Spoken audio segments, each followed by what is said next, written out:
हर माह की त्रयोदशी तिथि को प्रदोष तिथि का व्रत किया जाता है। यह व्रत भगवान शिव को समर्पित है।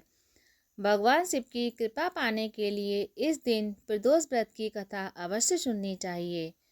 बुध प्रदोष व्रत की कथा सुनने और कहने से हर पाप दूर होता है और जीवन में सब मंगल ही मंगल होता है। जिस तरह एकादशी तिथि भगवान विष्णु को प्रिय है, उसी तरह प्रदोष तिथि का व्रत भगवान शिव को प्रिय है। इस दिन प्रदोष काल में भगवान शिव की पूजा करके प्रदोष तिथि की कथा सुनने से धन समृद्धि और आरोग्य की प्राप्ति होती है और मोक्ष की प्राप्ति भी होती है। प्रदोष व्रत की कथा सुनने और कहने से सभी तरह के पाप नष्ट हो जाते हैं और भगवान शिव का आशीर्वाद प्राप्त होता है। बुध प्रदोष व्रत की पूजा प्रदोष काल में की जाती है और पूजा के बाद ही भोजन किया जाता है। इस दिन हरे कपड़े पहनना और हरी चीज़ों का सेवन करना शुभ माना जाता है। सुबह उठकर नित्य कर्म से निवृत्त होकर विधि विधान के साथ भगवान शिव की पूजा करें। पौराणिक कथा के अनुसार एक पुरुष की नई नई शादी हुई थी।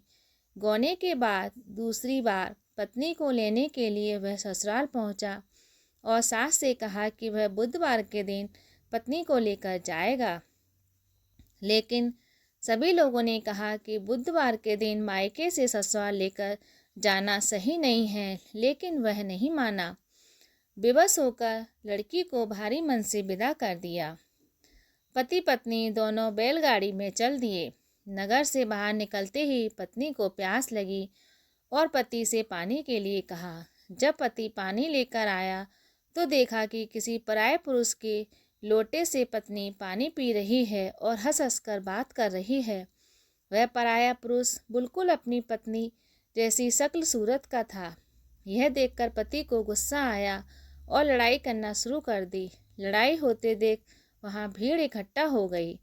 इतने में एक सिपाही आया और महिला से पूछा कि सच सच बताओ कि तेरा पति इनमें से कौन सा है। लेकिन महिला दोनों पुरुषों की एक जैसी शक्ल होने की वजह से अपने पति को पहचान ही नहीं पाई।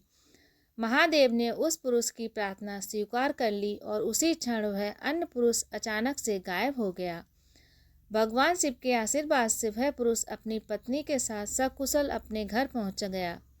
इसके बाद से दोनों पति पत्नी नियम पूर्वक बुधवार प्रदोष व्रत करने लगे। बोलो भगवान शिव की जय।